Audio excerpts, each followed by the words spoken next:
आता हे भलतंच प्रकार आहे.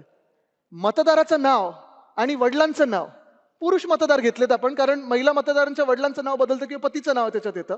पण हा जर प्रकार पाहिलात तुम्ही, ह्यांचं नाव काय आहे? गिरीश गजानन म्हात्रे. वडील कोण आहेत? भांजी पटेल. चांगले म्हणजे कोणीतरी आपल्या राज्यात गुजरातमधून येऊन मराठी झालं, चांगलंय. आता ह्यांचं नाव आहे काय, डुयोडाप रामवंदन यादव, आणि वडिलांचं नाव आहे सहुदेव वाघमारे. ह्यांचं नाव आहे संतोष कुमार सरोज, आणि वडिलांचं नाव आहे राधेश्याम राधेश्याम. बरं, ह्याच्यात घर क्रमांक ठीक आहे, पण बाकीचं काय तिथे दिले नाहीये. असे मतदार आपल्या मतदारसंघामध्ये म्हणजे वरळीमध्ये 720 सापडलेले आहेत. हे देखील आपल्याला दिसणार आहे. एक यादीत झलक मारली आपण, एकदा पाहिलं आपण की वडिलांचं नाव काय आहे किंवा पतीचं नाव काय आणि स्वतःचं नाव काय, हे जर पाहिलं तर असे पुन्हा एकदा आपल्याला कितीतरी मतदार दिसतील जे असे घोळ केलेले मतदार आहेत.